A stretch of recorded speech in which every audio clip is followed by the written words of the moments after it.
Shalom, peuple de Dieu. Vous êtes fatigué de l'instabilité spirituelle. Vous êtes fatigué de tourner en rond et vous vous demandez comment faire. Je vous donne rendez-vous sur Fondement Apostolique, notre rendez-vous hebdomadaire en ligne, tous les mercredis à partir de 20h30 sur nos réseaux sociaux Facebook et YouTube, en vue de l'édification, de la stabilité et pour une croissance, n'est-ce pas, chrétienne, une croissance spirituelle.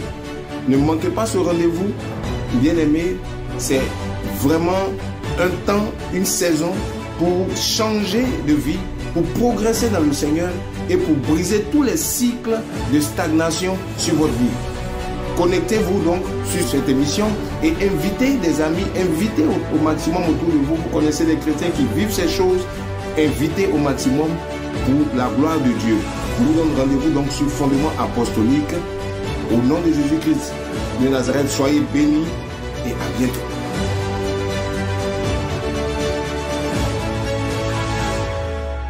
Le thermomètre pour apprécier la vie d'un homme, ce ne sont pas ses problèmes, c'est la révélation de Dieu dans sa vie. Personne ne peut recevoir un autre message en dehors du message que Jésus-Christ a apporté. Chacun d'entre nous sommes appelés à exercer le règne de Dieu dans la proportion de ce que Dieu nous a communiqué comme juridiction ou grâce à notre époque. Selon le plan de Dieu, ce n'est pas normal qu'un homme tombe dans la tentation. Dis ça à ton voisin. C'est même un miracle qu'un homme tombe dans la tentation. C'est même spectaculaire qu'un homme tombe dans la tentation. Et c'est aussi inadmissible qu'il tombe dans la tentation. C'est une escroquerie spirituelle que le diable a mis en place de vous faire croire que tout le monde pêche, tout le monde doit pêcher. Tout le monde ne pêche pas et tout le monde ne pêche pas. Et ne pêchera pas. Il y a des gens qui refusent de se soumettre à la tentation. Chaque jour, ils prient pour ça. Il faut détester le péché. Un chrétien, il doit avoir l'allergie. Tu es allergique à ça. Oh, amen. Voilà. Le péché du sexe, le mensonge, l'impureté, ça doit te repousser si tu es chrétien. Oui, il faut prier pour ça. C'est un sentiment que Dieu donne quand tu es chrétien. Tu ne forces même pas pour ça. Bonsoir, bonsoir à tous. Que le nom du Seigneur soit béni ce soir. Soyez les bienvenus à Fondement Apostolique. Donc, nous sommes directement connectés. On est vraiment désolé pour quelques minutes de retard avec un problème technique. Voilà, j'espère que vraiment vous nous prenez. Merci à tous ceux qui sont connectés ce soir, qui nous suivent depuis Abidjan, qui nous suivent depuis un peu partout, les États-Unis, l'Europe et tout. Que la grâce du Seigneur soit avec vous. Je vous salue le nom de Jésus. Nous sommes bel et bien à Abidjan pour un spécial Fondement Apostolique depuis voilà, notre position ici à Abidjan au nom de Jésus-Christ de Nazareth. Donc je vous salue et que la grâce du Seigneur soit avec vous. Alors, ce soir, nous sommes dans une spéciale saison des familles. Vous savez que depuis quelques temps, nous avons commencé notre émission, enfin, notre saison plutôt, saison des familles, depuis en début novembre. Et nous sommes en train de progresser. On a eu beaucoup d'enseignements, beaucoup de partages autour de la famille et nous continuons ainsi. Avant voilà, d'aller plus loin, je ne suis pas seul. Voilà, je ne suis pas seul. Ce soir, je suis avec quelques membres de Delegate of the Temple for Christ, notre ministère, notamment du côté de la Côte d'Ivoire, voilà, puisque nous sommes là pour un programme, plusieurs programmes, dont le premier a eu lieu le week-end dernier. Donc je vais quand même passer la parole aussi à nos bien-aimés qui vont vous saluer, voilà, se présenter, vous saluer, voilà, donc. Nous avons l'ancien Patrick, le serviteur Patrick, qui est avec nous ce soir au nom de Jésus-Christ. Bonsoir, voilà. Papa, bonne arrivée, nous sommes ravis de savoir parmi nous. Amen. Et je profite de l'occasion aussi pour vous dire bonsoir à vous tous qui nous écoutez. Soyez bénis au nom de Jésus. Amen, amen. Voilà, donc il n'est pas seul, donc c'est le serviteur Patrick. Nous avons aussi la bien-aimée Christelle qui est à nous, voilà. Que le Seigneur la bénisse, elle est avec nous, elle va donc vous saluer véritablement. Et puis voilà. Bonsoir, bonsoir. Bonsoir à tout le monde. Vraiment que le Seigneur vous bénisse. Et on est très honorés d'être ici avec l'apôtre, comme on l'appelle affectueusement notre papa. Que le Seigneur le bénisse, qu'il bénisse son ministère. Et on se donne rendez-vous le 6 décembre 2024 au niveau de la Riviera à l'espace Emmanuela, la grande soirée de la restauration des destinées familiales. Amen. Amen. Donc voilà, elle est déjà en train de planter le décor. Voilà, c'est une grande communicatrice. Donc effectivement, on est en train de préparer cette veillée, n'est-ce pas, qui aura lieu à l'espace Emmanuela ce vendredi. Donc elle a déjà planté le décor. Et donc, vous êtes tous invités à cette veillée. Mais voilà, ce sont des bien-aimés, ce sont des ouvriers du Seigneur, le serviteur Patrick, qui sera avec nous pour cette veillée, qui est un des intervenants. Et puis l'ouvrière qui est à Semou, qui est avec nous, qui font partie aussi de notre communauté du côté d'ici d'Abidjan. Et donc ils font un travail important. Il y en a d'autres aussi, voilà, mais eux sont avec nous ce soir pour cette émission. Donc, on bénit le Seigneur déjà pour ce qui s'est passé avec l'Assemblée chrétienne le week-end dernier. Donc, on bénit Dieu pour la conférence qui a eu lieu. C'était 3 jours importants. Je pense que les vidéos sont déjà disponibles en ligne. Vous pouvez le voir. Donc, on bénit Dieu pour la conférence. Ça s'est passé au CPE. C'était très important. On a quelques extraits. Bon, je ne pense pas que l'équipe technique pourra nous faire voir quelques images ce soir, mais vous pouvez trouver ces choses sur nos réseaux sociaux. Le premier jour, le deuxième et le troisième jour qui était vraiment important, on a partagé la vision quelle église, quel chrétien, pour dire que le chrétien d'aujourd'hui est déterminé, dépend de l'église à laquelle il appartient, l'église qu'il représente, l'église, le type d'église qu'il a expérimenté va affecter son identité de chrétien. C'est des choses que nous avons développées à plusieurs niveaux. Et donc, je ne vais pas réexpliquer ça ici, puisque tout a été développé ce week-end. Donc, rendez-vous sur les vidéos pour pouvoir justement, en savoir un peu plus. Amen. Amen. Donc, que Dieu soit béni. Ce soir, c'est un spécial saison des familles. Et voilà, avant de poursuivre, je vous parle donc, merci à l'équipe technique de nous présenter l'image de notre affiche de ce jeu vendredi. Donc, voici, bien aimé, l'affiche qui apparaît sur votre écran de notre veillée de la réclamation des destinées familiales, comme notre soeur était en train de dire tantôt. Voilà. Donc une veillée de réveil, une veillée de prière. Dieu est un Dieu de famille. Dieu pense famille. Dieu vise la famille. Et le Seigneur veut toucher, n'est-ce pas, nos familles, veut restaurer nos familles. Ainsi, donc, nous avons depuis le début du mois entamé une série d'enseignements sur la famille pour parler de ce que c'est que la famille, pour parler, n'est-ce pas, de la vision de Dieu par rapport à la famille. Et nous vous invitons, n'est-ce pas, à cette soirée, à cette veillée de prière. Pour vous qui êtes du côté d'Abidjan, venez nombreux, vous êtes invités, et mobilisez vos familles, vos connaissances pour participer à ce moment qui sera un moment de feu, un moment de réveil. Alléluia. Et dans ce moment, nous aurons plusieurs interventions. Je fais partie des orateurs, bien sûr, et il y aura aussi le serviteur Patrick que vous avez vu tout à l'heure, qui sera avec nous, qui est un fils dans la foi. C'est un homme de Dieu qui sait Dieu avec le cœur, avec le zèle, avec vraiment la grâce de Dieu. Et il sera avec nous pour justement apporter ce que Dieu a mis en lui au nom de Jésus-Christ. Voilà. Et il y aura aussi d'autres intervenants comme le pasteur Boni, qui sera avec nous, le leader de l'Assemblée chrétienne. Il sera avec nous pour apporter aussi ce que Dieu a mis en lui pour impacter l'Assemblée qui sera là. Et je crois que ce programme sera retranscrit en direct par la grâce de Dieu sur notre chaîne YouTube et sur Facebook.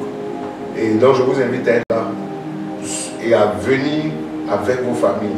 C'est un programme pour les familles. Viens avec ta famille, viens avec un membre de ta famille, n'est-ce pas? Dieu va vous faire du bien, Dieu va nous faire du bien. Et il y aura aussi le chantre Gagna, le pasteur Gagna de l'église de Roc, qui sera avec nous, qui va nous accompagner avec son équipe de chant, au niveau des chants, de l'animation, avec la grâce que Dieu a mis sur sa vie. Ça sera un moment explosif avec plusieurs serviteurs de Dieu que je viens de citer. Et donc, je t'invite à ce moment fort. On aura assez de temps de prière Ça sera un moment, c'est sûr, on va partager un peu la parole, on va beaucoup prier. Et nous croyons en la puissance de Dieu, la puissance du Saint-Esprit. Je te donne rendez-vous donc à ce programme. Voilà. Pour toute information, vous avez le numéro sur la fiche que vous pouvez justement contacter pour avoir plus d'informations sur le lieu, sur l'espace. Et notre équipe vous se fera un plaisir de vous donner toutes les indications nécessaires au nom de Jésus-Christ. Donc que le Seigneur vous bénisse. Amen. Que le Seigneur vous bénisse abondamment. Et donc aujourd'hui nous allons aller un peu plus loin dans la parole de Dieu, parlant de la famille. Amen. Et je voudrais vraiment encourager chacun donc à être disposé ce soir là où tu es. Depuis la dernière fois, je pense bien, dans notre dernier direct, on parlait de, du rôle des membres, du rôle spirituel des membres de la famille. Voilà, dans une famille, quel est le rôle des membres, et on a parlé de beaucoup de choses. Aujourd'hui, nous allons poursuivre un peu dans cette lancée. On va parler de certains membres de la famille, voilà, qui jouent un rôle clé. Voilà, mais avant, on va prier au nom de Jésus-Christ pour reconnaître ce moment de main du Seigneur.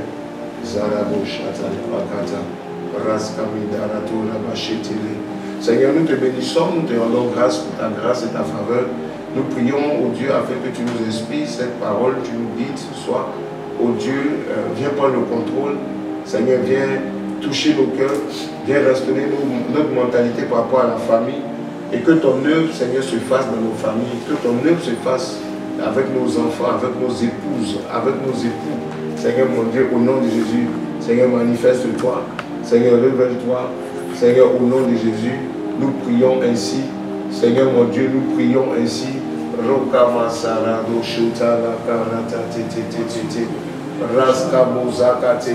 Nous intercédons pour les familles ici sur ce plateau. Au nom de Jésus, nous prions afin que tu interviennes pour les familles. Tu interviennes, Seigneur mon Dieu, pour les familles. Tu interviennes, Seigneur mon Dieu, pour nos familles.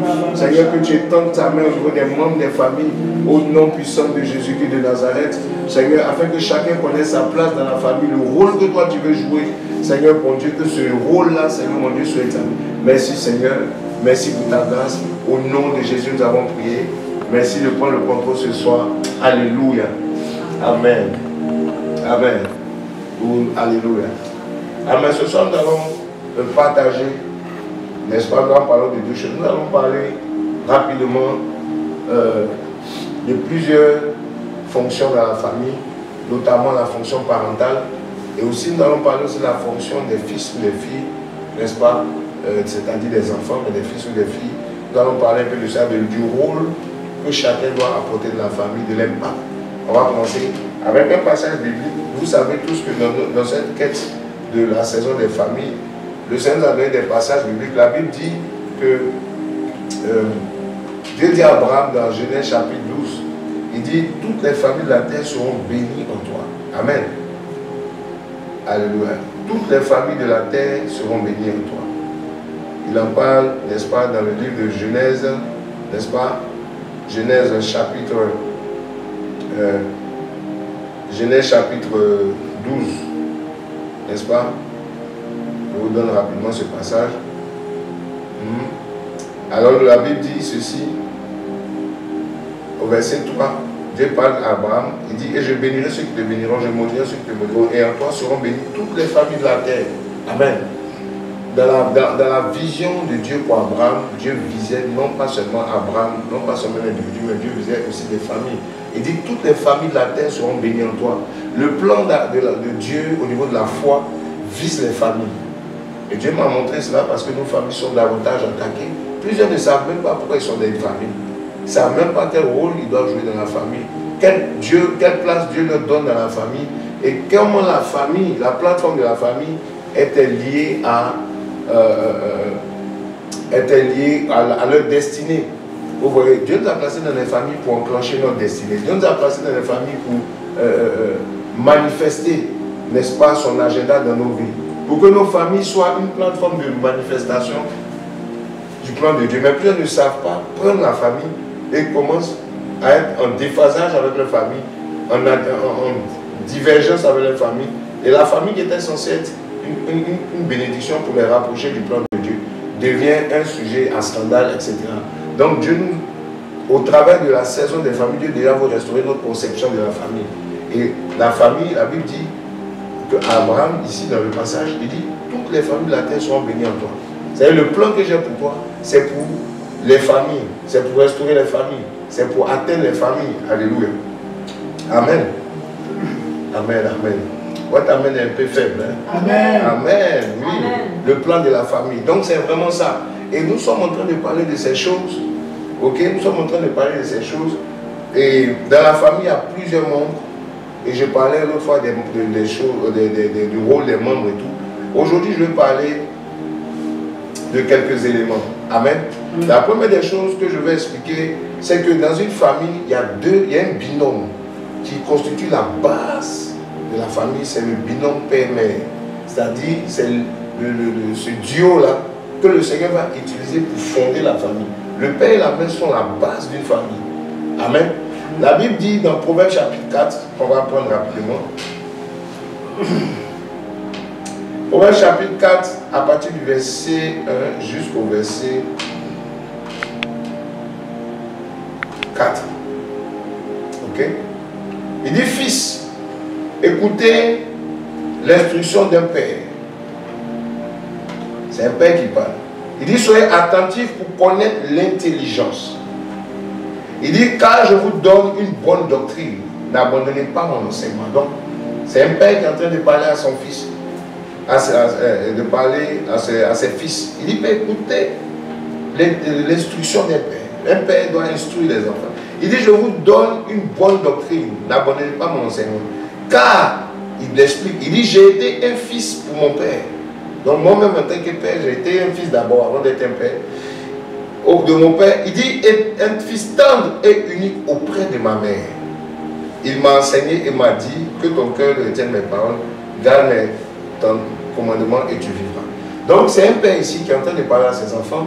Et pour être un bon père, comme lui, qui savait donner des bons, qui sait donner de bons conseils, pour être un bon père, il faut avoir été un fils. Il dit, j'ai été un fils pour mon père. Et il dit, j'ai été un fils tendre auprès de ma mère. Ça veut dire qu'un fils, c'est quelqu'un qui apprend auprès d'un père et d'une mère. Amen. Auprès d'un père et d'une mère. Et donc le père et la mère jouent un rôle important. Le père et la mère jouent un rôle primordial. Le père et la mère sont la base d'un enfant. Un enfant doit apprendre auprès de son père.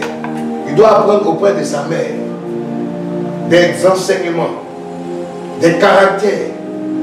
Il doit être dans cet environnement afin d'être un bon fils. Il dit, moi je vous enseigne aujourd'hui mes fils, mais sachez une chose, j'ai été moi auprès d'un père et auprès d'une mère. Et c'est là que j'ai appris à être ce que je suis. Donc on apprend auprès d'un père et d'une mère. Je veux dire, le Seigneur m'a donné ce passage, parce qu'aujourd'hui, vous savez, il y a un flot dans la société. Le diable attaque les familles pour que les familles deviennent monoparentales. C'est-à-dire des familles sans père et mère. Des familles avec soit un père qui est seul avec les enfants, ou bien une mère qui est seule avec les enfants. Et ça vient du diable. Parce que Dieu, à l'origine, quand il a créé l'homme, il a dit créer l'homme à notre image, afin qu'il domine. Mais Dieu les créa à sa ressemblance. Dieu les créa mâle et femelle, c'est-à-dire hommes et femmes. Dieu les a créés couple. C'est dans Genèse chapitre 1, verset 26 à 27. Donc Dieu les a créés hommes et femmes. Dieu a créé le père et la mère. Dieu a créé Ish et Isha. Ish, c'est l'homme, Adam, le premier. Et Isha, c'est la femelle de Ish, qui est l'homme, et Isha, qui est la femme. Donc Dieu les a créés les deux ensemble. C'est une paire qui va ensemble. La famille commence avec Ish et Isha. La famille commence avec un père et une mère. Amen. La famille n'a pas été faite pour être monoparentale. C'est un déséquilibre, c'est une anomalie. On a réussi à s'habituer à ça dans nos familles modernes. Mais sachez que ça déséquilibre le plan de Dieu au niveau de la famille. Une famille doit être constituée d'un père et d'une mère. Parce que l'image que le fils doit regarder afin de grandir dans son identité de fils, c'est l'image du père et de la mère. Il dit, j'ai appris à être un fils auprès de mon père et à être aussi un fils tendre auprès de ma mère. Parce que c'est avec les deux que tu peux être un enfant équilibré. Donc l'enfant ou le fils a besoin du père et de sa mère. Il n'a pas besoin soit du père ou soit de la mère. Et ça revient à quelque chose que Dieu m'enseignait. C'est comme, il y a une image, la Bible dit que le berger a une houlette et un bâton. Dans le psaume 23, il dit, lorsque je traverse la vallée de l'ombre de la mort, ta houlette et ton bâton me rassurent. Amen. Amen. Donc la houlette, ça parle de la mer, parce que la houlette, ça rassemble. Il dit, quelque part dans le livre de Matthieu, quand il parlait du Seigneur, il dit, j'ai voulu vous rassembler comme une poule rassemble ses poussins. C'est la houlette. Une poule, c'est l'image de la mer, qui rassemble les poussins. Qui rassemble. La houlette, c'est un instrument que le berger utilise pour rassembler. Donc dans une maison, la mère sert de houlette à rassembler les poussins, à rassembler les enfants. C'est elle qui tient la maison. Parce qu'elle a un cœur tendre. Il dit, j'ai appris à être un fils tendre auprès de ma mère. Pourquoi on parle de la tendresse? Quand il parle de la mère, c'est parce que la maman a l'affection. La maman communique tout ce qui est émotionnel. C'est important aussi le côté émotionnel. Pour consoler, pour apporter une chaleur aux enfants, pour qu'ils se sentent aimés, pour se sentent entourés. Voici pourquoi la maman et les enfants sont liés par un cordon ombilical, qui est l'image du lien très fort, du lien de connexion que la maman porte dans une maison. Le cordon ombilical que les enfants ont tous partagé avec leur mère, ça fait que la maman a une capacité de rassembler autour d'elle quand il y a des situations. C'est très important et je bénis Dieu pour les mères. Une mère est très importante dans une maison. Une mère est très importante dans l'éducation d'un enfant parce qu'elle apprend, elle apporte un réconfort, une tendresse. Quand l'enfant pleure, c'est sa mère qui peut le consoler. C'est sa mère qui peut le comprendre. C'est sa mère qui peut lui faire des câlins facilement parce que la maman a un rôle de rassembler les enfants, de gérer le côté affectif. C'est pour ça que les femmes sont beaucoup plus émotionnelles que les hommes. Parce que par les émotions, elles se connectent facilement aux enfants. Elles se connectent facilement autour d'elles. Vous voyez? Donc, il dit, j'ai été un fils tendre auprès de ma mère. Il ne dit pas autant auprès de son père, auprès de sa mère. Mais quand le père parle, il dit, écoute l'instruction d'un père. La mère, c'est plutôt la tendresse, c'est plutôt l'affection, c'est plutôt la houlette. Ce n'est pas tellement les instructions.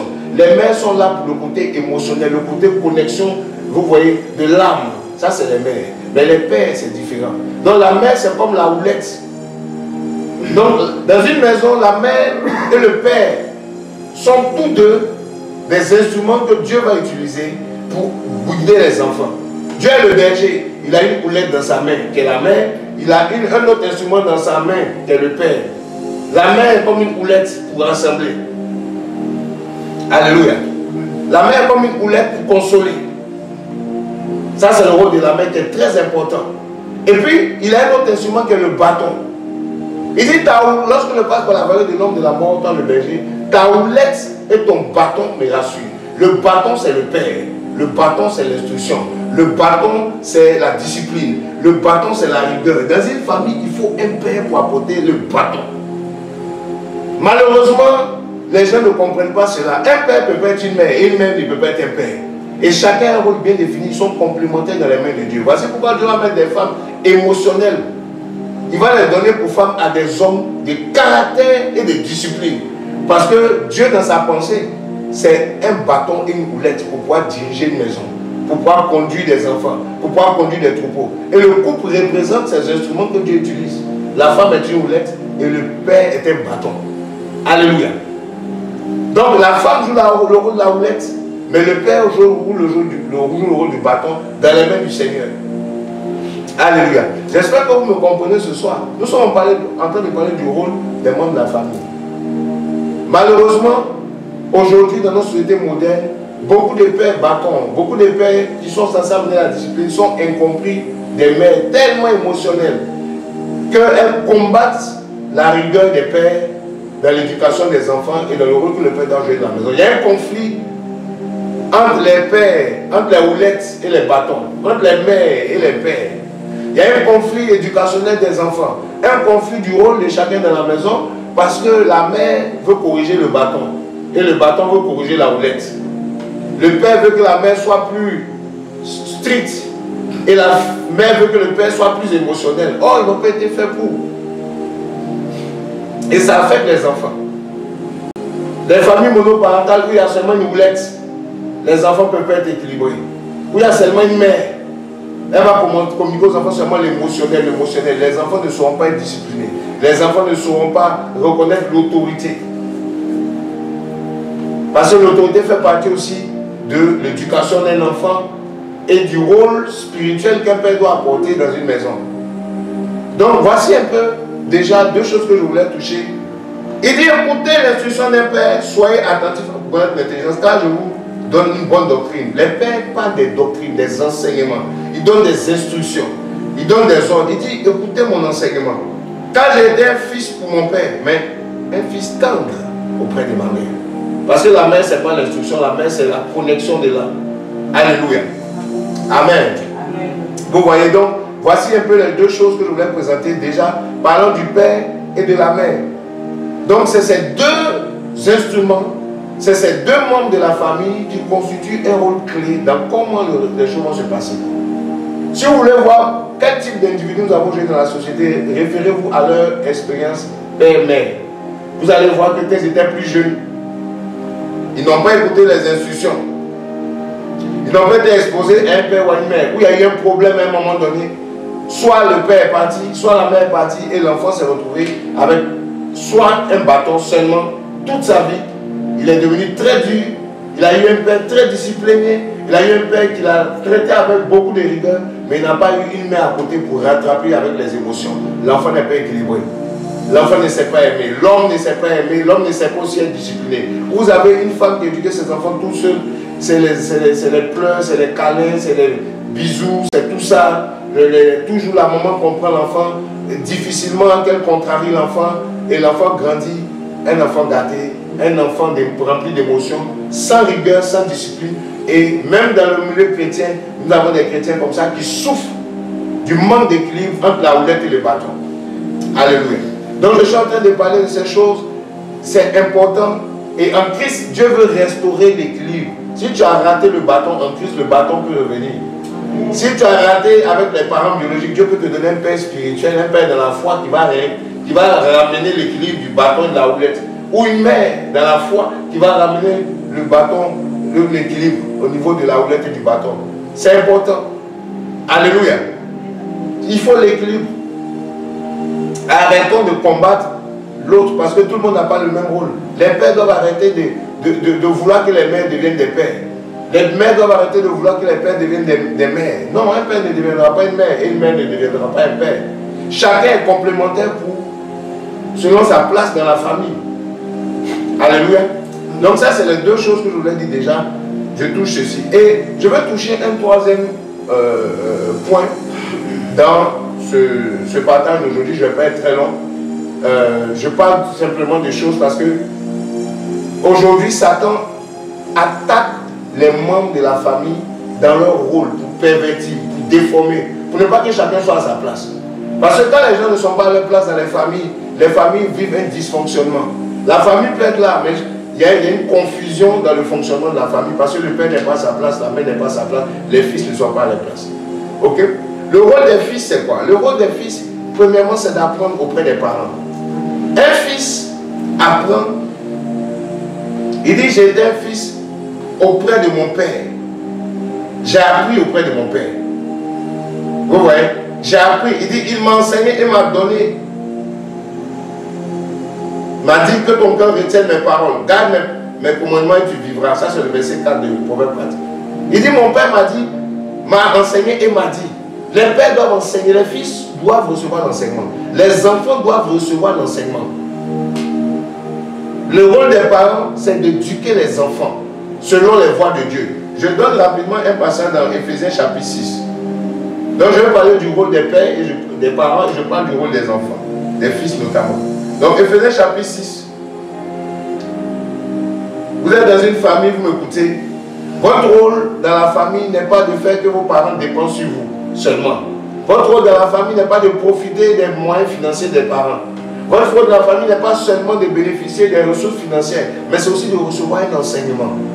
Et il y a plusieurs types d'enseignements que les parents peuvent nous donner. On dit enfant. Voilà, je lis plutôt le verset 4. On dit, Père, ne provoquez pas vos enfants, mais élevez-les dans la discipline sous les avertissements du Seigneur. Éphésiens 4, 6. Éduquez-les ou élevez-les avec la discipline. Les parents doivent élever les enfants. Amen.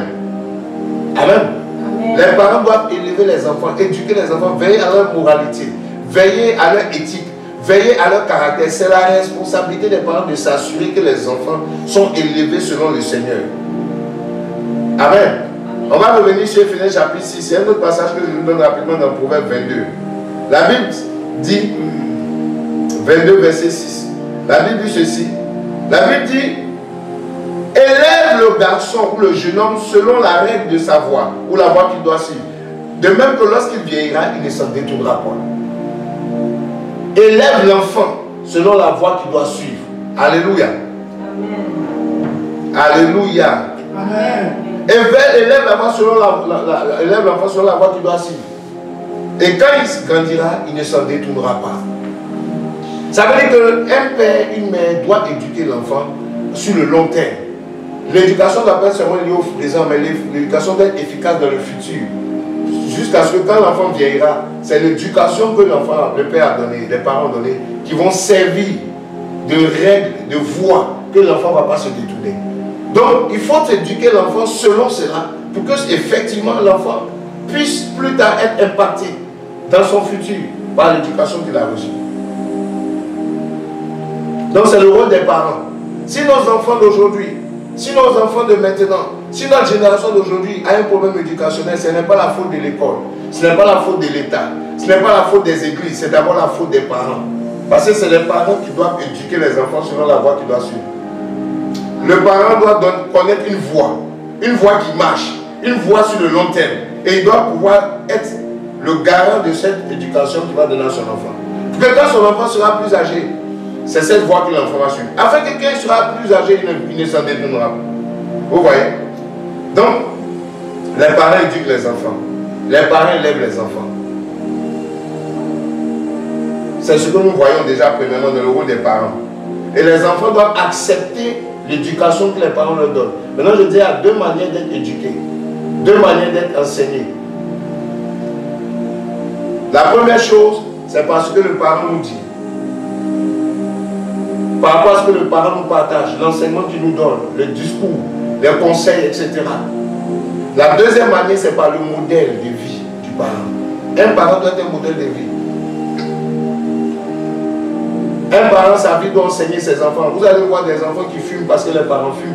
Vous allez voir des enfants qui sont adultères, qui sont impudiques, qui vivent dans la fornication, l'immoralité sexuelle parce qu'ils ont vu ça chez les parents. Vous allez voir des enfants qui sont grossiers parce qu'ils ont vu ça chez les parents. Vous allez voir des enfants qui sont dans la légèreté, la promiscuité charnelle parce qu'ils ont vu ça chez les parents. La pudeur, tout ça les enfants voient. Comment les parents parlent de manière vulgaire, ça affecte la société, ça affecte les enfants. Aujourd'hui, les parents, certains parents vivent, n'ont pas la crainte de Dieu, ça affecte les enfants. Par contre, vous allez voir aussi des parents qui sont modèles. Les enfants aussi sont modèles. Vous allez voir des parents qui craignent Dieu. Les enfants aussi craignent Dieu. Vous allez voir des enfants, les parents qui sont honnêtes, qui marchent dans la volonté de Dieu. Ça affecte les enfants. Donc voici, vous avez ces différents moyens d'enseignement. Mais c'est la responsabilité des parents. Même quand les enfants vont à l'école, c'est les parents qui doivent contrôler à la maison. Qu'est-ce que les enfants ont reçu à l'école? Aujourd'hui, beaucoup de parents laissent l'école et la rue éduquer les enfants. Et se plaignent. Même des parents chrétiens, ils prient, mais ils n'éduquent pas les enfants. Ils prient beaucoup à l'église, mais ils n'enseignent pas les enfants. Ils passent plus de temps avec leur communauté qu'avec les enfants qu'ils doivent éduquer. Avec les enfants qu'ils doivent enseigner. Et souvent, ils n'enseignent pas selon la parole de Dieu. Des fois, ils enseignent selon les émotions. Ils ne veulent pas que la voix qu'ils sont en train d'enseigner est la voix du Seigneur. Nous, en tant que chrétiens, parents chrétiens, c'est la voix du Seigneur qu'on veut enseigner à nos enfants. Pas n'importe quelle éducation, mais l'enseignement de Dieu. Il faut que Christ révèle au sein de l'éducation des enfants de nos familles. Amen. Où les mères et les pères s'appuient sur Christ pour parler aux enfants. Ne s'appuient pas sur leur colère, leur frustration parentale pour parler aux enfants. Avec agacement, avec manque de patience. Où les enfants sont plus impactés par le mauvais caractère des parents que par la parole de Dieu et par le modèle de Christ. Il faut que ces choses changent au nom de Jésus. Alléluia. Donc je suis en train de parler du rôle que les parents doivent jouer dans l'éducation des enfants. Quel est leur rôle dans la famille? Les parents ont un grand rôle à jouer. C'est les parents qui produisent les enfants, les individus de demain. C'est les parents qui produisent des adultes de demain. La Bible instruit l'enfant selon la voie qu'il doit suivre. Comme ça, plus tard, il ne s'en détournera pas. C'est une responsabilité des parents d'aujourd'hui d'éduquer les enfants parce que notre société aujourd'hui, comme vous voyez, elle produit des différentes éducations que les hommes ont reçues. Si notre société voit la dérive, ça dépend de l'héritage que les parents ont laissé aux enfants de manière éducationnelle. Et notre génération ne doit pas rater. Une fois, le Seigneur me donnait une vision pour dire, qu'est-ce que vous léguez aux prochaines générations? Dans la vision qu'il me montrait, c'était en 2014. Il me mettait un projet de travailler à laisser quelque chose pour des générations. C'est comme ça que j'ai eu à cœur d'écrire des livres. C'est comme ça que j'ai eu à cœur de mettre en place des systèmes pour instruire dans le Seigneur, en tant qu'homme de Dieu, en tant que père dans la foi spirituelle de plusieurs personnes, comment laisser un appareil, un système d'éducation, d'enseignement qui va enseigner une voie que les gens puissent suivre plus tard. En tant que père, en tant que mère, c'est ce que tu dois faire pour tes enfants.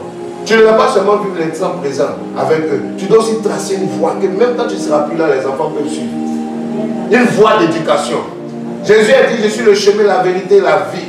Le chemin ici, c'est direct. Le chemin ici, c'est les voies, caractère moral. Ok? Le chemin. Je suis la voie. Je trace une voie morale, une voie d'éthique, une voie des mœurs, une voie des valeurs spirituelles. C'est ça, je suis la voie, je suis le chemin aussi. C'est un chemin spirituel, c'est une voie d'éducation, une manière de marcher. Marcher selon Dieu, marcher selon Christ, c'est une voie. La Bible instruit l'enfant selon la voie qu'il doit suivre. C'est-à-dire, il y a une voie que tu dois enseigner, une voie que tu dois laisser tracer, pour que même quand tu ne sois plus là, les enfants puissent emprunter cette voie après toi. C'est ça l'éducation, c'est ça le rôle des parents. Combien de parents pensent aux générations après leurs enfants, quand ils font des choses? Combien de parents pensent à 3, 4 générations après eux? Dieu a dit à Abraham, des générations après toi. Ta descendance, Abraham devait tracer une voie pour ses enfants. Il leur a enseigné des choses. Donc, c'est ce que je suis en train de dire ici. Parents, vous avez un travail générationnel à faire. Pas seulement pour ton fils aujourd'hui, mais pour les enfants de ton enfant, pour les enfants de leurs enfants. Tu dois veiller à ce que la voie que tu vas laisser à ton enfant soit suffisamment robuste pour pouvoir résister aux aléas du temps, sur des générations. C'est ça l'héritage des parents vers les enfants. Il y a l'héritage matériel, c'est l'argent, c'est les biens matériels, c'est bien. Mais ces choses peuvent se dilapider. Mais il y a l'héritage spirituel qui subsiste aux âges, qui subsiste aux générations. La foi d'Abraham a traversé les générations jusqu'à ce que ça arrive à nous. Parce que c'est quelque chose qui ne peut pas être bloqué avec le temps. Alléluia. Je continue véritablement. Donc on dit aux enfants, l'enfant doit apprendre auprès des parents. On dit, enfants, obéissez à vos parents. Dans Exode chapitre 6, verset 1. Alléluia. Enfants, obéissez à vos parents. Dans une maison, les fils doivent obéir aux parents. Les fils sont d'abord des enfants, ensuite ils deviennent des fils. Amen, c'est-à-dire des enfants plus matures. On dit, enfants, obéissez à vos parents dans le Seigneur, car cela est juste.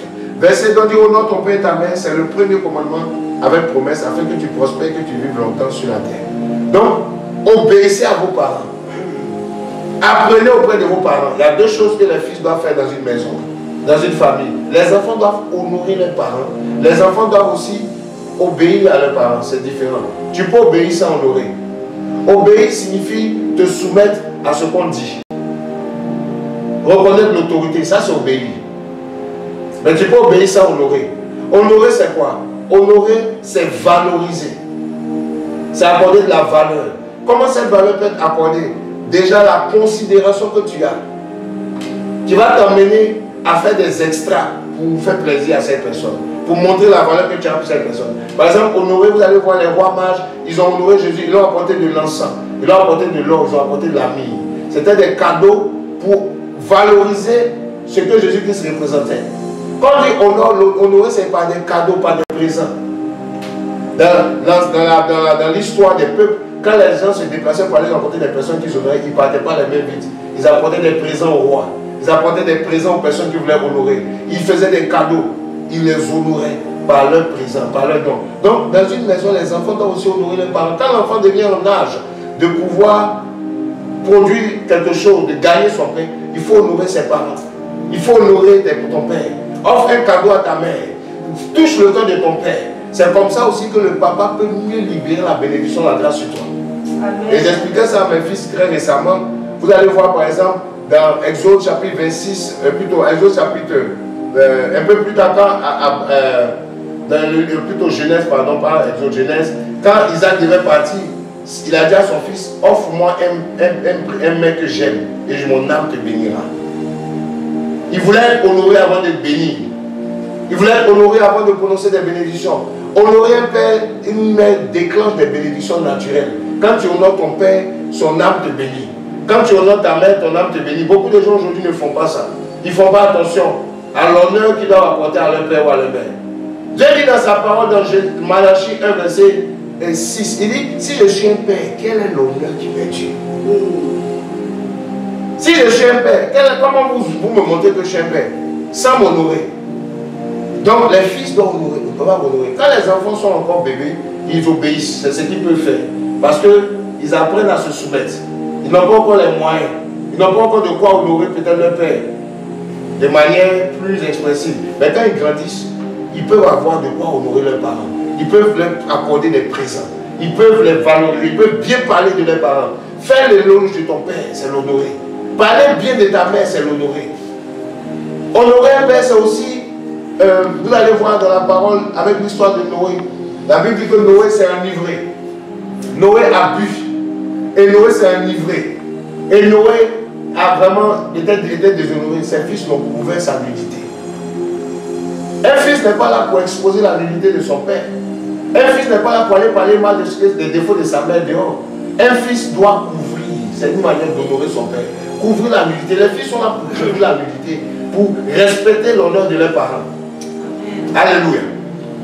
Et ça apporte un équilibre dans la famille. Vous allez voir, il y a eu deux types de fils. Il y en a un qui est parti parler de la nudité de son père. Et il a été maudit. C'est l'histoire de Cham, le père de Canaan. Le dernier fils de Noé. Mais le grand frère Seth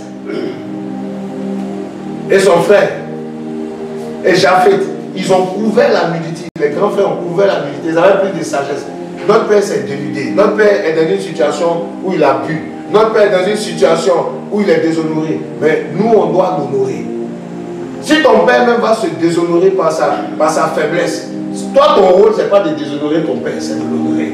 C'est de parler de ses forces. C'est de parler de ses qualités. C'est d'encourager ton père à ce qui se relève. Beaucoup de familles, les enfants achèvent le père. Quand le père a une faiblesse, c'est les enfants qui vont parler de ça dehors. Avant, quand moi je n'étais pas chrétien, je n'avais pas de bon rapport avec mon père. Et je le menaçais que je vais parler de ses faiblesses. Parce que j'étais un fils rebelle. Quand je parlais avec lui, je ne l'honorais pas. Mais quand le Seigneur m'a restauré, m'a délivré de la rébellion, de l'esprit de rébellion en tant que fils, j'ai compris que le rôle d'un père, le rôle d'un fils, c'est d'honorer son père. Son père n'est pas le plus parfait, mais le fils doit voir son père comme un champion. Il doit l'élever, il doit l'encourager, il doit lui montrer qu'il a de la valeur. Et j'ai changé mon approche avec mon père. Et j'ai arrêté de voir ses erreurs, de voir ses manquements. Il n'est pas parfait, mais j'ai vu en lui le champion, le modèle, les qualités de et j'ai commencé à changer ma manière de parler de mon père, ma manière d'avoir des relations avec lui. Et ça a créé le super. Mon père a commencé à me bénir. Les bénédictions que j'avais manquées, il a commencé à déclarer des paroles qui agissent sur ma vie jusqu'aujourd'hui. Malgré le fait qu'il est décédé, il est parti. Mais ses paroles ne sont pas parties. Il a déjà relâché ses paroles dans l'espace, dans l'esprit. Et ses paroles agissent, ses paroles me poursuivent. La bénédiction m'accompagne, la bénédiction de mon père. Personne ne peut m'arracher ça. C'est ce qui s'est passé pour Isaac et Jacob et Esaü. Quand le père a été touché, il a libéré la bénédiction sur son fils. Il a libéré la bénédiction sur son fils. Et personne ne pourrait lui arracher cette bénédiction. Donc, enfant, fils, ton rôle dans une maison, c'est d'obéir, premièrement, respecter l'autorité de tes parents. Ça ne veut pas dire que tu ne peux pas leur dire la vérité, mais ça veut dire que tu dois dire la vérité avec respect, avec considération. La Bible dit, ne réprimande pas, dans 1 Timothée chapitre 5, ne réprimande pas rudement le père ou le vieillard, celui qui a de l'âge, mais exhorte-le comme un père. Ça veut dire qu'un père peut faire des erreurs, mais on ne le réprimande pas rudement, on n'élève pas la voix sur un père. C'est un grand défaut, ça attire des malédictions. Je donne ce passage, 1 Timothée 5, verset 1. La Bible dit, ne reprend pas rudement l'homme âgé, mais exhorte-le comme un père. Les jeunes gens comme des frères, les femmes âgées comme des mères. et des jeunes sœurs comme des sœurs en toute pureté.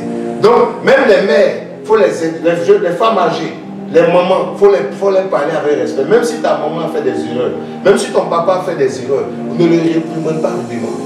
Il faut l'exhorter. On dit, exhorte-le comme un père. Ça veut dire, père, on lui parle sous forme d'encouragement. C'est-à-dire, si ton père fait quelque chose de pas bien, quand tu lui parles, tu vas lui dire, mais papa, c'est pas peut-être mieux de faire comme ça. Qu'en penses-tu? Au lieu de dire, papa, je ne suis pas d'accord, ça là on ne fait pas, je m'oppose, tout ça, tu parles comme un rebelle, on ne fait pas ça avec un père. Mais maman, je ne suis pas d'accord, il faut changer ça. Ça là en tout cas, je ne fais pas. Si tu fais ça, en tout cas, moi je ne fais pas ça. On les menace. C'est comme du chantage. Ça attire des malédictions, ça brise ta destinée. Parce que tu dois honorer ton père et ta mère afin d'être béni, encouragé. Donc tu fais des suggestions. Maman, est-ce que ce n'est pas mieux? En tout cas, ça dépend de toi. Hein, mais si peut-être tu penses qu'on peut faire, peut-être ça va donner ça. Et puis tu laisses le papa voir, s'il veut. Qu'il se sente que ça vient de lui. Même si c'est ce que tu as dit qu'on va faire. Là, je te propose, tu penses pas. Il dit, ok, j'accepte de faire ça. Donc on va faire ça. Mais c'est toi qui as proposé. Amen. Tu es en train d'honorer ton père ou ta mère. Tu lui laisses le choix de décider. Il peut dire aussi, il ne fait pas. Même si tu sens que ce que tu avais dit, c'est une manière de vous prendre. Il ne faut pas venir avec des défis. Il ne faut pas venir avec comme ça, je ne suis pas d'accord, si c'est ça, je ne fais pas. Tout ça, c'est pas bon. Plusieurs fois, j'ai eu des discussions avec mon père, où je savais que ce qu'il était pour être béni, mon père, papa, c'est toi qui décides. Donc, en tout cas, si tu peux, on peut faire ça. Et tout. Mais tu attends. Allez, amen. C'est très important. C'est très important. Alléluia. Donc voici un peu quelques éléments. Les membres de la famille doivent connaître le rôle de la famille. Les enfants doivent honorer les parents. Ça apporte l'équilibre dans une famille. Alors, donc ne réprimez pas rudement. Et je vais terminer avec ceci. On ne va pas être trop long ce soir. Vous venez à la réclamation des destinées familiales. On va beaucoup prier là-bas. Vous savez, le peuple périt par manque de connaissances. Manque de connaissance de l'importance de la famille. Manque de connaissance du rôle de la famille. Manque de connaissance des rôles des membres de la famille. Les enfants savent plus se comporter comme des enfants. Les fils veulent diriger les parents aujourd'hui. Les femmes veulent diriger les hommes aujourd'hui. Le père veut que la mère soit comme un homme aujourd'hui. Qu'elle ait un bâton seulement. Non, une femme a aussi une roulette. Chacun doit être à sa place. Et donc, vous allez voir dans Matthieu 27 où Isaac a demandé à ses fils. Je lis rapidement. Genèse 27, verset 2 à 4. Il dit, et tu vois, je suis vieux, je ne sais pas le jour de ma mort. Isaac qui parle. Maintenant, je te prie, mon fils, prends tes armes, ton caroir et ton arc. Sors dans les champs et prends-moi du gibier. Et prête-moi un mets savoureux, comme j'aime. C'est-à-dire la chose que j'aime, qui me fait plaisir. Apporte-le-moi, je mangerai, afin que mon âme te bénisse avant que je meure. Afin que mon âme, beaucoup d'enfants aujourd'hui n'arrivent pas à toucher l'âme de leur père et de leurs parents. La bénédiction est cachée dans l'âme. Quand l'âme du père est content, est en paix, c'est alors que la bénédiction peut émerger. Il dit, tu vas faire ça, tu vas m'envoyer ce que j'aime, afin que mon âme te bénisse. Alléluia. Amen. Afin que mon âme te bénisse. Cherche le cœur de ton père. Cherche le cœur de ta mère, afin que leur âme te bénisse. Cherche ce qu'ils aiment. C'est ça honorer. C'est ce que ton père aime. Pas dans le péché, pas dans le mensonge, mais quelque chose de qualité, quelque chose avec lequel tu peux toucher le cœur de ton père ou de ta mère. C'est important dans une famille. Beaucoup de gens aujourd'hui ne réussissent pas dans la vie parce qu'ils ne savent pas toucher le cœur de leur mère ou de leur père. Et il y a des mères aujourd'hui, j'en connais beaucoup, qui n'encouragent pas les enfants à toucher l'âme de leur père pour que ces enfants soient bénis. Rebecca était une femme intelligente. Elle savait que la grâce de Dieu, l'appel de Dieu était sur la vie de Jacob. Quand elle a su que le père voulait bénir un de ses fils, elle a dit à son fils, va faire ce qu'il faut pour que son âme te bénisse. J'ai entendu qu'il cherche un gibier, il cherche quelque chose qu'il aime. Précipite-toi, va faire ça. Alléluia. C'est des principes. Elle n'a pas dit bénis mon fils. Bénis, non. Elle dit va faire. Si tu fais ça, tu auras accès. C'est tout. Alléluia. C'est une manière de parler. Et je vais vraiment terminer maintenant avec ça, c'est dans le rôle des fils. Les fils doivent honorer. Et tous les fils ne sont pas pareils dans une maison. Il y a des fils qu'on appelle des aînés. Et je vais parler rapidement de ça. Ça, c'est dans Genèse 25. Amen. Amen. On lit à partir du verset 30 jusqu'au verset 34.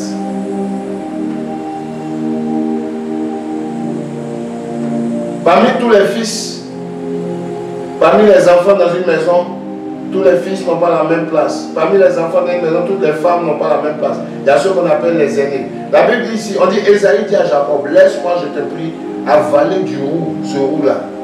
C'était un repas. Bon, je vais lire au verset 28. On dit, Isaac aimait Ésaü car le gibier était sa viande. Ça, c'était Isaac, il aimait la viande. Il aimait beaucoup Isaïe parce qu'il était chasseur. Mais on dit, mais Rebecca aimait Jacob. Ok? Ça, c'est dans la famille. Et on dit, Jacob cuisait un potage et Isaïe arriva des champs, il était fatigué. Et Isaïe dit, laisse-moi, Isaïe dit à Jacob, laisse-moi, je t'en prie, avaler de ce roux, du roux, de ce roux-là, c'est-à-dire le repas, car je suis fatigué. C'est pourquoi on l'appelle, son nom Édom, ça veut dire le roux. Et Jacob dit, vends-moi aujourd'hui ton droit d'aînesse. Et Esaü lui dit, voici je m'en vais mourir, que me servirait le droit d'aînesse? Et Jacob dit, jure-le-moi aujourd'hui. Et il lui jura et vendit son droit d'aînesse à Jacob. Et Jacob donna à Esaü le pain et du potage, des lentilles, et il mangea et but et se leva pour s'en aller. Esaü méprisa son droit d'aînesse. Donc, le droit d'aînesse est un droit exclusif parmi les enfants. C'est le premier-né qui porte ça. Dans une famille, celui qui est l'héritier légitime du père et des parents, dans la position d'autorité, celui qui vient après le père et la mère dans une famille, c'est le premier. C'est l'aîné. Ça lui confère un droit exclusif, une autorité exclusive sur ses frères. Une autorité aussi même dans la maison pour suppléer à son père, pour soutenir sa mère en cas d'absence du père, etc. Parce que l'aîné, c'est la personne la plus importante parmi les enfants. Et il a des droits. Ce ne sont pas des droits d'aînesse. Droits dans l'héritage, il n'hérite pas comme les autres. Droits en autorité, droits en responsabilité. Amen. Donc il y a un droit d'aînesse. Tu as tellement de valeur qu'on peut le vendre. Et on peut le vendre, comme on voit ici, il y a une transaction sur ce droit d'aînesse. Quelqu'un peut renoncer à son droit d'aînesse alors qu'il est normalement dans le droit d'aînesse, par sa naissance. Comment on détient le droit d'aînesse? Par la naissance. Ça, c'est le moyen naturel, le moyen normal. Dieu positionne des gens comme des aînés. Ils peuvent accepter ou refuser. Ceux qui refusent leur droit d'aînesse le perdent. Et ce droit peut partir à un autre. Dans plusieurs familles, il y a des gens qui ont refusé leur droit d'aînesse, des enfants. Et ils sont premiers de la famille.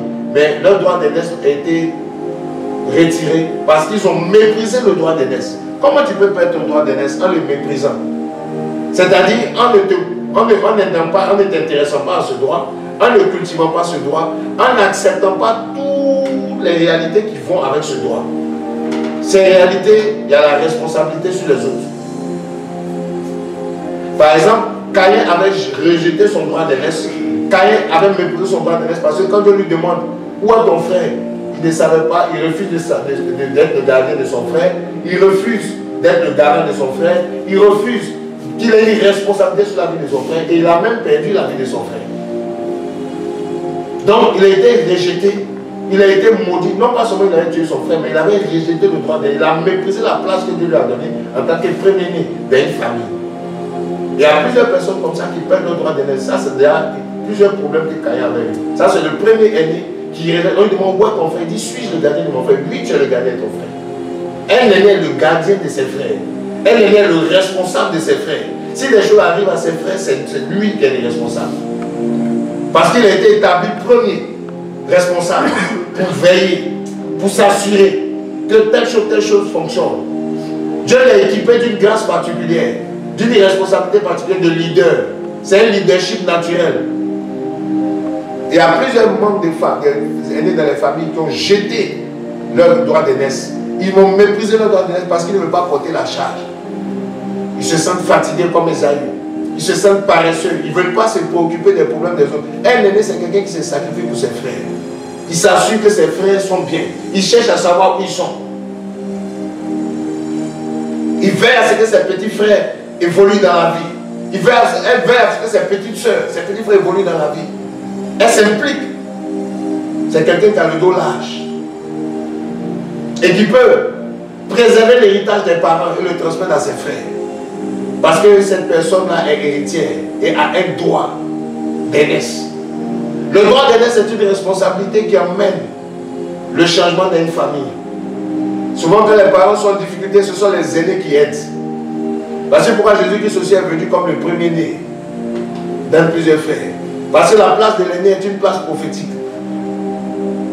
C'est une place de pionnier. C'est une place de modèle. Que ce soit du point de vue spirituel, social, financier.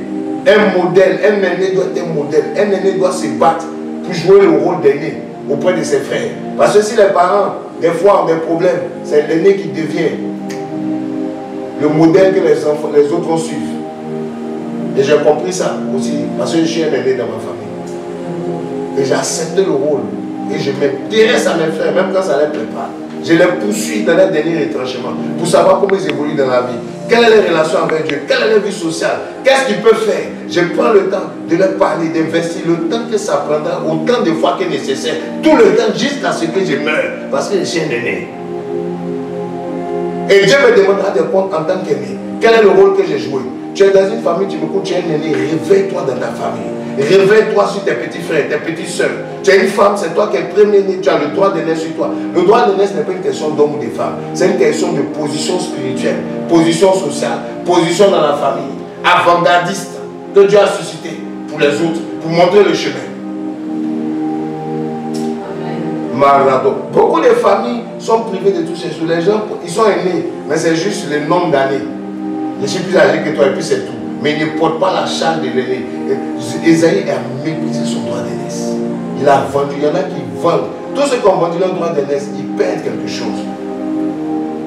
Et le droit d'aînesse est transférable. Première manière par laquelle on perd le droit d'aînesse, par une transaction, voici ici. Et Jacob s'est intéressé au droit d'aînesse de son frère. Il dit, vends-moi ton droit d'aînesse. Il a vu que son frère ne joue pas son rôle. Il a vu qu'il y avait une vacance dans l'aînesse. Son frère n'était pas comme un aîné. Son frère était premier en âge, mais son frère ne se comportait pas comme un aîné. Son frère ne veillait pas sur lui. Son frère ne s'intéressait pas à l'héritage du papa, aux choses, etc. Il dit, vends-moi ton droit d'aînesse. Ça m'intéresse. Et l'autre, Esaïe, la Bible dit, Esaïe méprisa son droit d'aînesse. Il dit, mais à quoi ça me sert? Jacob savait à quoi ça sert. C'est ce jour-là que Jacob a récupéré. Il y a des enfants qui sont moins âgés, qui récupèrent les droits d'aînesse de leurs frères. Parce que leurs frères ont vaqué. Ils ne sont pas à leur place. Ils ne jouent pas leur rôle. Et ton petit frère vient, il se positionne. Et tu vas voir que son étoile commence à monter. Tu vas voir qu'il devient comme Joseph. Joseph est devenu l'aîné de ses frères. Pourquoi? Parce qu'il s'est positionné, son cœur. Genèse était le 11e fils de Jacob. Mais Joseph est devenu l'aîné de Jacob. Je vais vous donner un passage pour vous montrer ça. On est dans Genèse 49. Mandoko teke rabashata kata. Rabikota radabe je vais trouver ça. Vous voyez?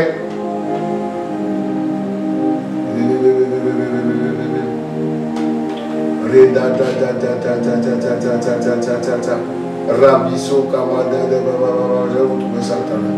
Vous voyez? Donc,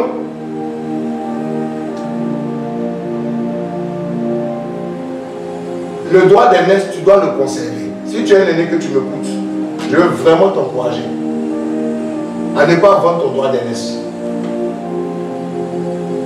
Beaucoup de gens disent pourquoi Jacob et Joseph, Jacob a réussi à prendre la bénédiction de son frère. Comment il a réussi? Alors que c'était destiné à Esaü. Donc c'est comme s'il n'a pris ce qui n'était pas à lui. Alors je vais vous dire quelque chose. Jacob a pris ce qui était à lui. C'était lui l'aîné. C'est tout. La bénédiction d'Ésaü, de l'aîné, ne pouvait plus être à Ésaü. Parce que Jacob avait déjà acheté le droit d'aînesse. Il avait déjà vendu le droit d'aînesse. Voilà pourquoi dans les faits, Dieu a permis à ce que cette manœuvre de Jacob qui se faisait passer pour Ésaü marche et que Isaac le bénisse. Parce que c'était lui qui était l'aîné maintenant. Puisqu'il avait déjà acheté le droit d'aînesse. C'est normal que la bénédiction de l'aîné lui revienne. Donc il n'a rien volé. Amen. Est-ce que quelqu'un comprend ça? Oui. C'est comme ça qu'il a récupéré ce qui était à lui. Donc dans Genèse 37, verset 2, regardez ce que la Bible dit. Genèse chapitre 37. La Bible dit ceci.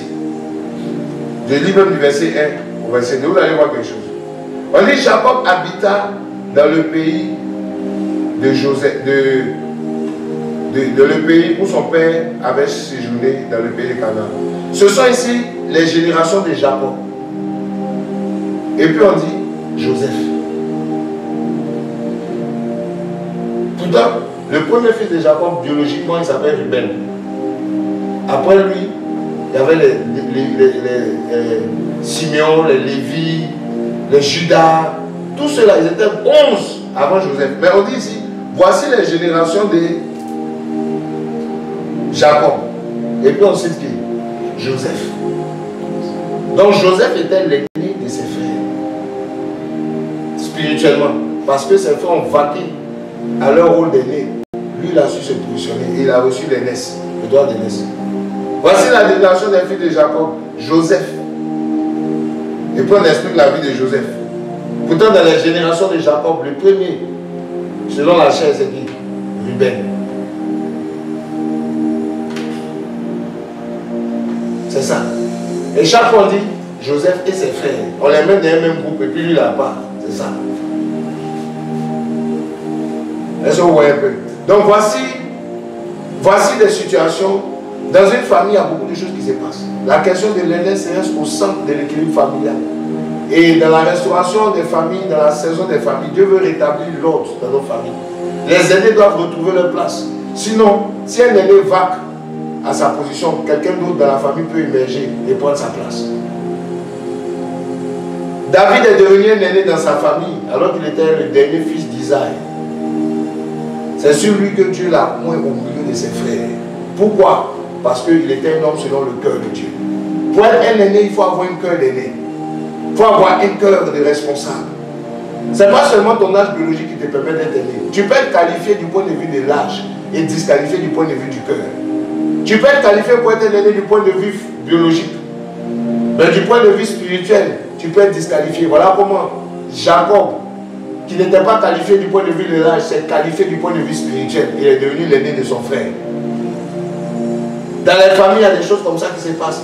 Et souvent les gens ne comprennent pas, mais comment le petit frère, c'est lui qui donne des ordres, c'est lui qui veut dominer les autres. C'est une question de droit d'aînesse. Le droit d'aînesse n'est pas seulement une question d'âge, c'est une question spirituelle. Et en esprit, plusieurs petits frères émergent pour devenir des aînés. Même si vous vous levez contre eux, le droit est déjà chez eux. Ils vont l'exercer. Si tu comprends ça, tu ne vas pas aller faire la bagarre avec ton frère. Parce que si tu es comme Ésaü, Ésaü a compris ça, il n'a plus fait la guerre avec son frère. Dieu a dit, son père lui a dit, mais je l'ai rendu ton maître. J'ai déjà parlé sur lui, c'est fini, il est ton maître. Ton petit frère est devenu ton maître. Et c'est parce que tu lui as vendu le droit d'aînesse toi-même. Donc c'est déjà réglé, c'est pas, même si tu te bats, ça va rien changer.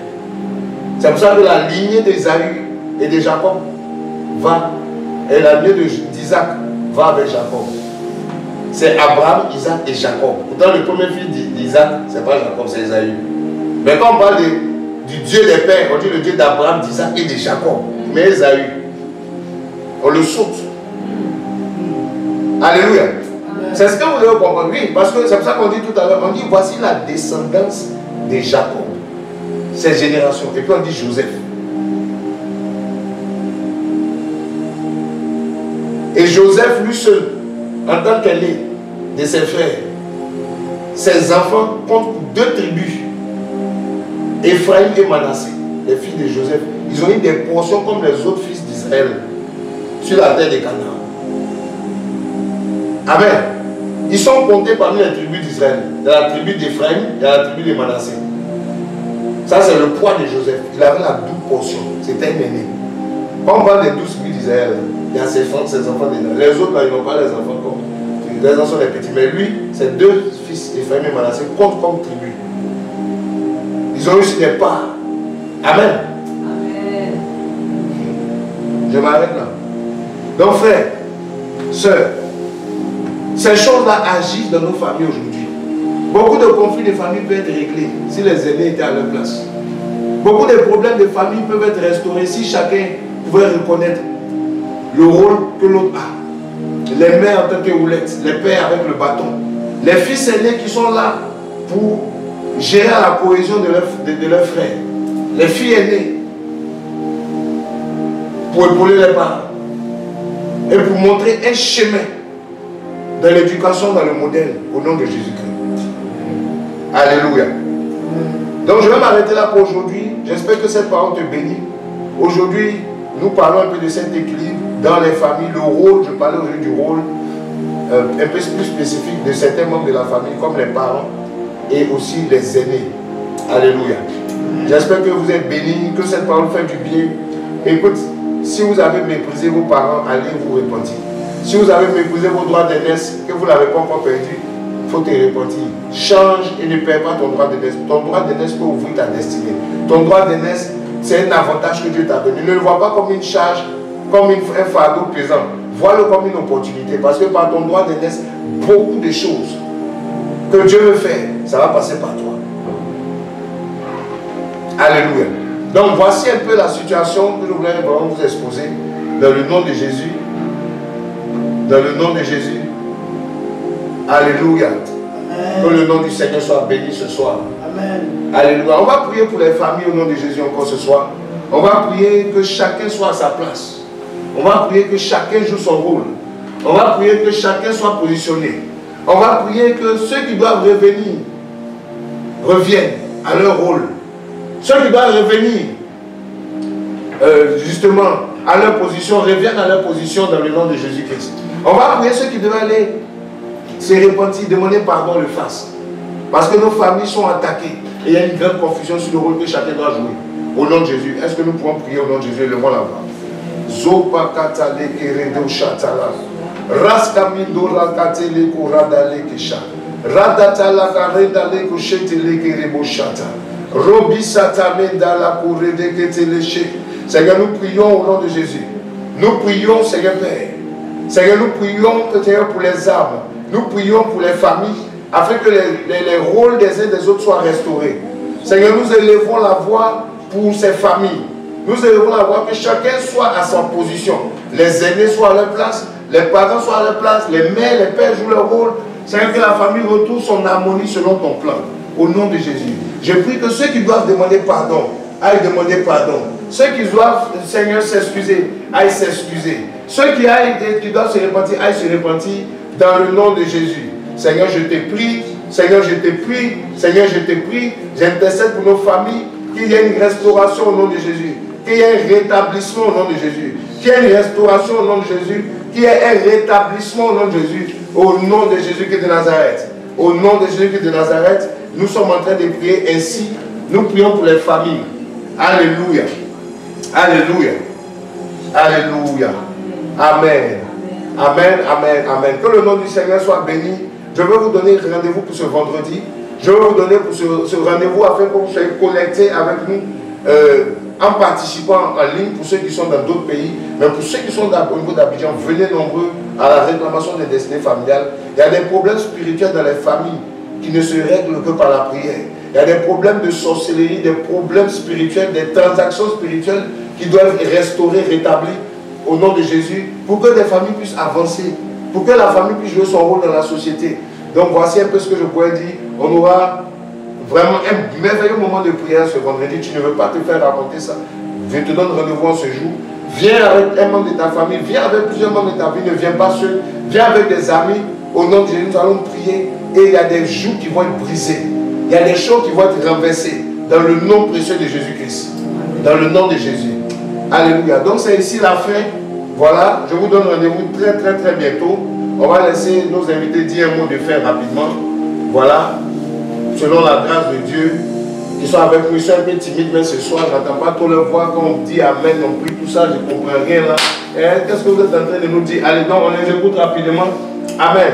Amen, amen, donc amen. voilà, on vous écoute rapidement. Un mot de fin. Qu'est-ce que vous pouvez dire à nos auditeurs, enfin, à nos bien-aimés? Oh, on a été vraiment bénis par ce message. Vous savez, il y a beaucoup de choses qu'on ignore concernant la famille. Et je pense que quand on a de tels éclairages, c'est pour pouvoir véritablement jouer le rôle qui nous est dû dans nos familles. Et je bénis vraiment le nom du Seigneur. Et comme l'apôtre le disait, ce n'est qu'un échantillon. Le 6 décembre, c'est-à-dire ce vendredi, voilà, à la veillée, vous aurez véritablement tout l'enseignement avec tout ce qu'il faut, avec les prières aussi. Et tout ce qui est venu pour dénaturer la famille sera restauré au nom de Jésus. Voilà, y compris tout ce qui est homosexualité, tout ce qui est, parce qu'on a parlé de la nature des positions. Le Seigneur va restaurer toutes choses dans sa position. Au nom puissant de Jésus. Amen, amen, amen. Amen. Vraiment, gloire au Seigneur, que le nom du Seigneur soit béni. Vraiment, que le nom du Seigneur soit béni pour tout ce qu'il fait, pour l'éclairage qu'il nous donne et pour toutes ces révélations-là. Vraiment, la finale, c'est le 6 décembre. Venez et le Seigneur nous fera du bien encore au nom de Jésus. Alléluia, amen, amen, amen. Que le nom du Seigneur soit béni. Merci pour la participation. Et voilà, c'est notre mot de fin. Voilà, soyez bénis, soyez encouragés. Voilà, on nous donne rendez-vous pour le 6 pour la veillée. Et restez connectés sur Fondement Apostolique tous les mercredis, n'oubliez pas. Voilà, notre rendez-vous d'enseignement. Et si vous êtes bénis, n'hésitez pas de laisser les mots, de laisser des commentaires. N'oubliez pas de partager la vidéo, n'oubliez pas de donner un pouce, un like et tout. Et si Dieu vous met à cœur de soutenir l'œuvre que nous faisons, l'œuvre que nous sommes en train de faire ici au niveau d'Abidjan et même ailleurs, n'hésitez pas, nos différents moyens de soutien sont sur nos différentes plateformes, notre site internet, etc. Vous pouvez faire une offrande, faire un don pour soutenir ou même une action de grâce simplement pour dire merci au Seigneur pour ce que le Seigneur a fait pour vous. Que Dieu vous bénisse, je vous donne rendez-vous très bientôt, c'est un Fondement Apostolique. Soyez bénis, à bientôt.